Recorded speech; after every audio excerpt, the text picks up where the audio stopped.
A inteligência artificial para a geração de vídeos atingiu um ponto de inflexão bem intrigante ultimamente. Uhum, com certeza atingiu. Vemos rotineiramente modelos criando cenas super complexas do zero, renderizando mundos inteiros a partir de um simples comando de texto. O resultado visual impressiona bastante. Impressiona demais. Mas existe um obstáculo gigantesco operando nos bastidores de toda essa mágica. Essa tecnologia esbarra em um muro computacional formidável. E é um muro bem alto. Muito. O poder de processamento exigido para gerar esses vídeos é tão massivo, é tão grande, que a viabilidade de colocar essas ferramentas nas mãos do público geral fica muito comprometida. Fica restrito a grandes corporações, né? Exato. E o foco da nossa análise profunda de hoje é exatamente uma tentativa bem-sucedida de contornar esse muro. O material que temos em mãos hoje é um artigo científico detalhando uma arquitetura nova. O famoso SLA 2.1. Isso, atenção esparsa linear com roteamento aprendível e CAT.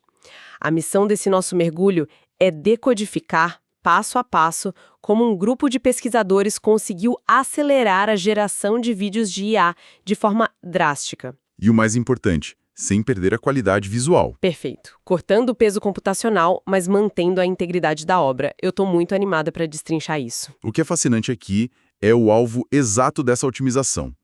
O estudo ataca logo de cara o núcleo dos chamados modelos de difusão. Eles testaram essa arquitetura especificamente nos modelos One-to-One. Que são modelos bem recentes e poderosos. Sim, eles avaliaram tanto a versão mais leve, de 1,3 bilhão de parâmetros, quanto a versão robusta, gigante, de 14 bilhões de parâmetros. E a intervenção cirúrgica deles acontece no mecanismo de atenção. O famoso gargalo da atenção. Esse mesmo. A atenção é aquele processo matemático onde a rede neural avalia quais partes da informação disponível merecem mais foco em um dado momento. Na arquitetura atual, é justamente esse cálculo que cria o maior gargalo de processamento. E o impacto prático dessa pesquisa é significativo para quem acompanha a evolução das ferramentas de criação. Compreender essa mudança de paradigma é entender como a indústria planeja tirar a geração de vídeo realista dos clusters de supercomputadores e trazê-la para hardwares acessíveis. Tirar da nuvem corporativa e trazer para a mesa do usuário. Exatamente. É o passo fundamental para a democratização real da tecnologia. Certo, vamos empacotar isso. Para entender a solução que eles propuseram, a gente precisa primeiro visualizar o peso do problema atual. É bom ter uma imagem clara disso. Eu gosto de usar uma analogia aqui. Vamos imaginar o processo de pintura de um quadro super detalhado, só que com uma restrição severa. Qual seria a restrição? A cada nova pincelada que o artista dá, ele é obrigado a parar tudo e analisar matematicamente todas as outras milhares de pinceladas que já foram aplicadas na tela antes de prosseguir. Nossa, isso levaria uma eternidade. Pois é, na ciência da computação, nós chamamos isso de atenção total, ou full attention. É um processo denso e que consome recursos em uma escala exponencial. Cada novo pixel gerado precisa olhar para todos os outros pixels. Essa é uma analogia muito precisa para o comportamento do algoritmo. A comunidade acadêmica reconhece a insustentabilidade desse modelo de atenção total há anos. Ninguém aguenta mais esse custo. Sim, já virou um problema clássico. E foi essa percepção que gerou a primeira iteração de uma solução, que foi o método SLA original, a atenção esparsa linear. O conceito inicial tentava ser eficiente dividindo o problema ao meio. Uma abordagem de dividir para conquistar. Exato. A ideia era fragmentar o mapa de atenção em dois fluxos distintos. O primeiro fluxo seria a parte esparsa. Esse era reservado estritamente para os elementos cruciais da imagem, que receberiam aquele processamento completo e pesado. A atenção VIP, digamos assim. Atenção VIP.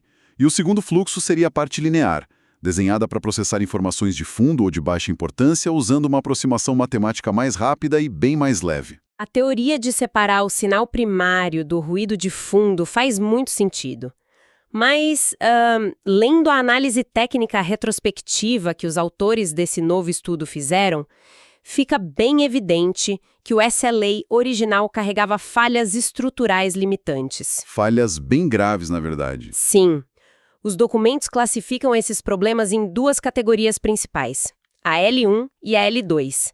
A falha L1 aponta para uma incompatibilidade matemática na base do cálculo. Se conectarmos isso ao cenário maior da álgebra linear que sustenta essas redes neurais, a limitação L1 é essencialmente um problema de balanceamento, um erro de escala. Como assim um erro de escala?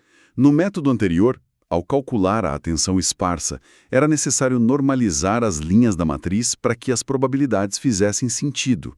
Contudo, a matriz gerada sofria de um desvio constante. Os valores simplesmente não fechavam perfeitamente em 100%. Entendi. A matemática não batia. Não batia. A saída encontrada pelos criadores do SLA original foi aplicar uma espécie de remendo. Eles inseriram uma projeção linear extra, que também era treinável, direto no fluxo secundário, o da tensão linear. Para tentar compensar a diferença. Isso. O objetivo era forçar o fluxo secundário a compensar o erro matemático do fluxo principal. Nossa, o que soa como uma complicação super desnecessária. Seria como pedir para um assistente corrigir o tom de cor de uma pintura inteira apenas alterando o fundo da tela. Acaba gerando uma fricção gigante no aprendizado da máquina. Exatamente o que ocorria. Forçar uma parte da rede a compensar a falha da outra tornava o treinamento altamente ineficiente. A compensação raramente atingiu o equilíbrio ideal. Faz todo sentido. Isso nos leva à limitação L2, que diz respeito ao roteamento da informação. Como o sistema antigo decidia o que era importante o suficiente para o fluxo esparso e o que era descartável para o fluxo linear. Ah, essa parte é interessante. O estudo descreve a abordagem anterior como um roteamento ingênuo. Era, na verdade, uma regra de força bruta baseada em um corte rígido das maiores porcentagens de pesos. A famosa abordagem do top Q. Quem tem familiaridade com arquiteturas de difusão sabe que esse é um padrão muito comum. O sistema pega os valores absolutos mais altos de atenção, manda para um lado e o resto vai para o outro. Uma linha de corte simples. Isso. Mas por que essa regra rígida é considerada uma falha tão grande no contexto de imagens e vídeos complexos? O problema da regra rígida de magnitude é que o maior peso absoluto nem sempre carrega a informação mais relevante para a estrutura da imagem. Elementos muito sutis, com pesos numéricos menores, podem conter detalhes vitais sobre textura ou coerência temporal. Coisas que uma aproximação linear ia destruir. Exato. A aproximação linear não consegue captar essas sutilezas. Ao fazer um corte cego e jogar tudo que está abaixo de um limite para o fluxo de baixa fidelidade, o SLA original deixava muito desempenho visual para trás. O sistema não analisava a complexidade do frame, apenas executava uma segregação baseada em um número. Aqui é onde a coisa fica realmente interessante. O estudo do SLA2 abandona essas correções paliativas. Os pesquisadores decidiram reestruturar a matemática desde a base para resolver essas duas falhas. Foi uma reformulação muito elegante. Foi genial. Para resolver aquela primeira falha do desbalanceamento, a limitação L1, eles introduziram um vetor aprendível chamado alfa. Em vez de ler a fórmula completa aqui, para quem está ouvindo, é mais útil imaginar esse alfa como um botão de mixagem automático. Uma mesa de som da atenção. Perfeito. O sistema não tenta mais forçar o fluxo linear a corrigir o fluxo esparso com um remendo. O botão alfa aprende continuamente a proporção exata para misturar os dois resultados.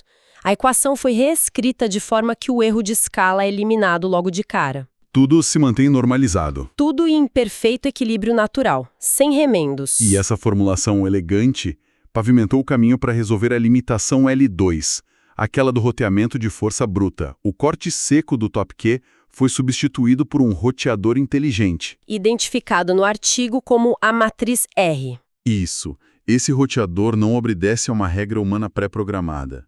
Ele é uma pequena rede neural treinável cuja única função é decidir dinamicamente qual pixel vai para o fluxo pesado e qual vai para o fluxo leve. Ele aprende a separar o joio do trigo. Exatamente. E há um detalhe arquitetural bem engenhoso aqui. Tradicionalmente, o mecanismo de atenção consome 3 grandes matrizes: a consulta, a chave e o valor, frequentemente chamadas de Q, K e V. Query, Key e Value?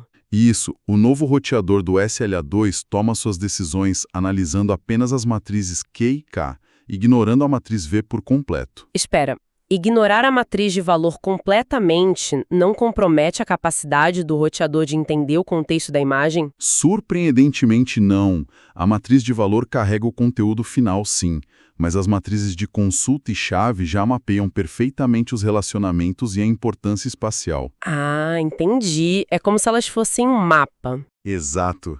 É nelas que a rede pergunta e responde sobre o que importa. Usar apenas Q e K é suficiente para o roteador prever onde a atenção será forte, economizando uma quantidade imensa de cálculos por não processar a matriz V nessa etapa. Brilhante! E para garantir que esse roteador seja ultra rápido e não crie um novo gargalo, os pesquisadores ainda aplicaram uma técnica de agrupamento, um pooling dos tokens adjacentes. Faz sentido. Em um vídeo, pixels que estão lado a lado geralmente representam a mesma superfície física, né? Eles compartilham informações quase idênticas. Precisamente. Existe uma alta coerência espacial e temporal em dados de vídeo. Ao agrupar essas informações vizinhas, o volume de dados que o roteador precisa analisar despenca. Mas a essência estrutural da imagem é mantida. Mantida intacta. O resultado final dessa etapa é um sistema que aprende ativamente, durante o próprio treinamento, a melhor estratégia de divisão do trabalho para cada frame específico. Ele se adapta de forma dinâmica. Então, o que isso tudo significa na prática? Temos uma matemática de mistura livre de erros e um roteador dinâmico. A eficiência teórica está estabelecida. No entanto, o objetivo final do artigo não era só ter uma elegância matemática, era velocidade de execução pura no mundo real. Sim, o foco era a performance. E para acelerar ainda mais o fluxo esparso que continuava exigindo bastante processamento apesar de tudo, o estudo introduz um componente que afeta a precisão dos cálculos direto no hardware. A busca por velocidade bruta levou a equipe ao campo da quantização. Em condições normais, o treinamento e a inferência de inteligência artificial ocorrem usando números de ponto flutuante de 16 bits, o famoso FP6. Que é bem pesado para a memória. Bastante. Se o hardware é instruído a operar com formatos de precisão muito mais baixos, como INT8 ou FP8, o volume de memória necessária diminui drasticamente e os ciclos de processamento tornam-se incrivelmente mais rápidos. Mas sempre tem um preço. Sempre tem. O dilema histórico dessa prática é claro. Reduzir a precisão dos cálculos insere ruído na matemática. Em modelos de vídeo, esse ruído acumulado resulta em imagens borradas, oscilações de cor e artefatos temporais bizarros. A degradação é o custo esperado ao comprimir dados. Qualquer tentativa de salvar informações densas em um formato menor gera perda de fidelidade. Mas a abordagem do SLA2 não envolve treinar o modelo inteiro e depois simplesmente comprimi-lo no final, como a maioria faz. Não, eles foram além. O diferencial descrito é o QAT, ou Quantization Aware Training, ou treinamento ciente de quantização. O modelo é exposto a essa compressão desde o início do seu ciclo de aprendizado. O QAT é uma técnica de engenharia formidável. O funcionamento ocorre da seguinte maneira. Durante a fase de treinamento, quando os dados avançam pela rede neural para gerar uma previsão, o processo é forçado a acontecer na precisão reduzida. É como treinar correndo com pesos nos tornozelos. Uma ótima analogia. A rede sofre com o erro. O cálculo sai ligeiramente impreciso. Contudo, quando o sistema calcula como deve ajustar seus pesos para aprender com esse erro, etapa que usa os gradientes matemáticos, o cálculo retorna para o formato completo de 16 bits. Ah, então a volta é a alta resolução. Exato. A rede vivencia o impacto da compressão na ida, mas usa toda a sua capacidade analítica na volta para descobrir como compensar estruturalmente aquele ruído. O modelo desenvolve uma imunidade intrínseca à quantização. E a implementação disso exigiu uma ginástica matemática interessante por conta do nosso roteador inteligente. Como mencionamos, o roteador ainda precisa, no fim das contas, tomar decisões sobre os valores e ranqueá-los. O roteamento não deixa de ser uma escolha. Sim. E o desafio é que uma decisão categórica de sim ou não cria um obstáculo intransponível para o aprendizado da máquina. Não existe um gradiente suave em uma escolha abrupta. É como tentar descer uma montanha escorregando por um penhasco vertical. A queda é fatal para o gradiente. O algoritmo simplesmente não consegue aprender com um salto cego. Ele precisa de uma descida suave. A analogia topográfica é perfeita. Redes neurais precisam de declives matemáticos contínuos para ajustar seus parâmetros. Para contornar esse penhasco criado pela decisão de roteamento, a equipe idealizou um treinamento dividido em duas fases bem rigorosas. A fase 1 e a fase 2. Isso. Na primeira fase, eles desenvolveram uma função chamada Soft Top K. Eles substituíram o corte abrupto por uma curva matemática contínua, utilizando uma função sigmoide e um mecanismo de busca binária. O penhasco vertical foi transformado em uma rampa suave. Exatamente.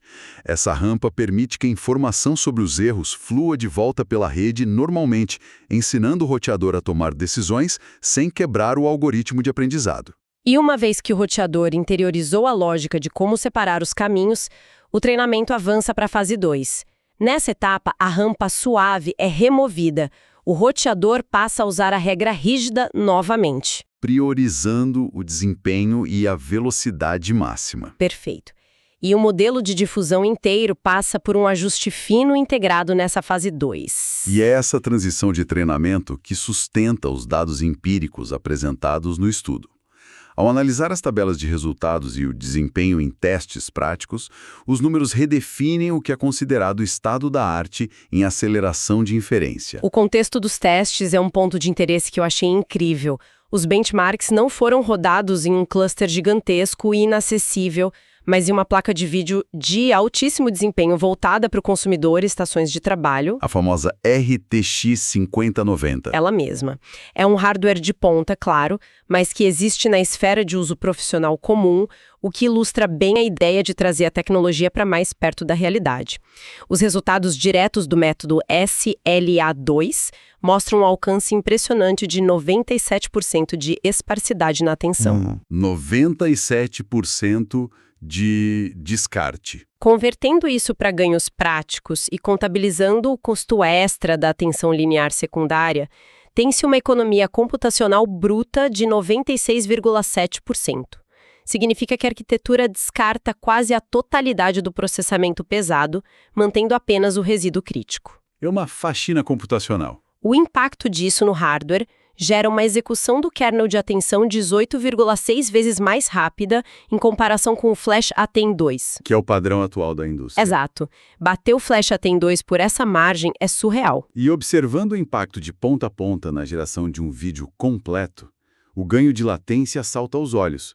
Ao testar o modelo One 2.1 de 1.3 bilhões de parâmetros, o tempo gasto apenas processando o mecanismo de atenção caiu drasticamente. De quanto para quanto? Indo de 97 segundos para meros 7 segundos. Uau! De 97 para 7. Uma métrica que transforma a espera letárgica em um fluxo de trabalho hiperdinâmico.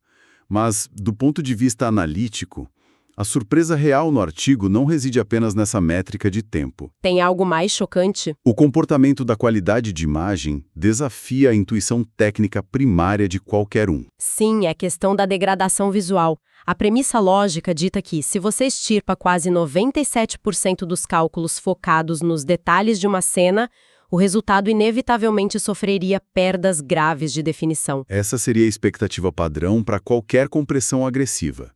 Contudo, as avaliações do SLA2 mostram que ele não apenas supera todas as outras alternativas de compressão da literatura, como de forma fascinante consegue gerar métricas de qualidade objetiva superiores às do próprio método de atenção total original. O método que processa 100% dos dados? Exatamente ele. Há um fenômeno de aprimoramento ocorrendo aqui. Os pesquisadores atribuem isso diretamente à estratégia usada na fase 2 do treinamento. O que eles fizeram de diferente lá? Durante esse estágio de refinamento, o modelo foi treinado com um conjunto focado de 3.000 vídeos de duração muito curta, mas com uma curadoria estética e técnica excepcionalmente rigorosa. Ah, então eles usaram dados de altíssima qualidade. Em suma, o sistema aprendeu a ser extremamente rápido ao rotear a atenção e usou os parcos 3% de foco remanescente para assimilar intensamente padrões visuais de alta fidelidade desses 3.000 vídeos. Ignorando o ruído presente nos dados massivos de seu pré-treinamento original. É genial! É como se o modelo ficasse mais focado no que realmente importa. Os exemplos visuais detalhados nos apêndices do estudo fornecem evidências sólidas desse comportamento. O documento destaca 2 cenários que funcionam como testes de estresse rigoroso para qualquer modelo gerativo. O primeiro cenário foca no modelo menor, de 1,3 bilhões de parâmetros, renderizando a 480p. Qual foi o prompt desse teste? O prompt exige um vídeo em primeira pessoa mostrando uma rotina matinal de maquiagem. E olha, esse é um pesadelo técnico para algoritmos comprimidos. Movimentos rápidos e pequenos detalhes. Muito. Envolve mãos em constante movimento, aplicação de bases líquidas, corretivos, além de alternâncias rápidas entre pequenos pincéis de cerdas finas e esponjas texturizadas. A iluminação interage de forma complexa com a pele a cada segundo. Um cenário terrível para a atenção esparsa tradicional. Exata. Enquanto outras soluções resultam em mãos distorcidas, pincéis que se fundem ao rosto e perda severa da textura da pele, o SLA2 consegue sustentar a coerência. As cerdas dos pincéis permanecem distintas e a dinâmica das mãos se mantém precisa e estável ao longo dos frames. Sem aqueles dedos extras ou derretidos. Sem nada disso. Perfeito. E o segundo cenário? O segundo cenário descrito eleva o desafio, utilizando um modelo colossal de 14 bilhões de parâmetros, focado na geração em 720p, para simular um estilo visual de câmera lenta em altíssima qualidade. Esse eu quero ver. A cena consiste em um gato com uma pelagem densa e complexa, correndo na direção da lente através de um campo verde, sob a forte luz do sol de fim de tarde. O teste de coerência temporal e espacial aqui é brutal. Imagino, os pelos voando, luz do sol penetrando pelos milhares de fios de pelo em movimento rápido, exige um acompanhamento de detalhes minucioso frame a frame.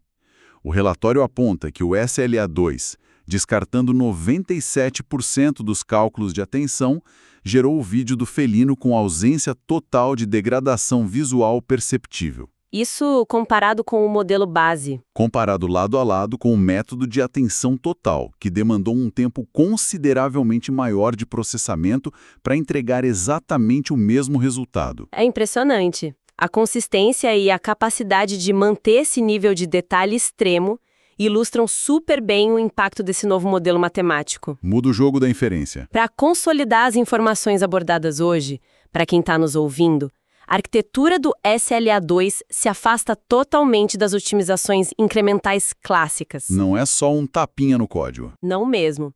A combinação daquele equilíbrio automático governado pelo vetor alfa, junto ao roteador inteligente baseado em agrupamento e o treinamento ciente das falhas de quantização no hardware, o CAT, criam um salto de eficiência real e massivo.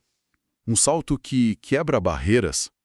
A análise dessa arquitetura deixa claro que quebrar o muro do custo computacional não depende apenas de construir placas de vídeo cada vez maiores, mas de repensar a matemática fundamental de como as informações são processadas desde a base. Esse é o caminho palpável para colocar capacidades visuais de ponta no cotidiano de um público muito mais amplo. Isso levanta uma questão importante sobre os fundamentos do aprendizado de máquina moderno. Acabamos de explorar dados empíricos que provam ser possível ignorar ativamente a esmagadora maioria das conexões na matriz de atenção de uma rede neural robusta. Quase tudo, na verdade. Sim, e mesmo retendo apenas uma fração minúscula de processamento, o modelo é capaz de gerar a física complexa de uma pelagem felina e a geometria dinâmica de mãos manipulando pincéis de maquiagem. Sem perder um frame de qualidade. Se as evidências sugerem que o volume esmagador da atenção total carrega informações redundantes ou até mesmo interferências que mascaram os dados que são realmente cruciais, a arquitetura padrão pode estar precisando de uma revisão urgente. Uma quebra de paradigma. Se apenas um núcleo dinâmico de 3% é o que efetivamente dita a integridade da imagem, o próximo passo evolutivo da área talvez não seja encontrar novas formas de otimizar a atenção tradicional. Talvez o futuro resida no desenvolvimento de arquiteturas emergentes que dispensem o conceito de atenção densa por completo. Arquiteturas já nascidas esparsas. Exato. Operando nativamente a partir de estruturas esparsas, roteadas e dinâmicas desde a base. É uma perspectiva que desafia fortemente os dogmas atuais do design de inteligência artificial. Fica aí a reflexão para quem acompanha o futuro das redes neurais.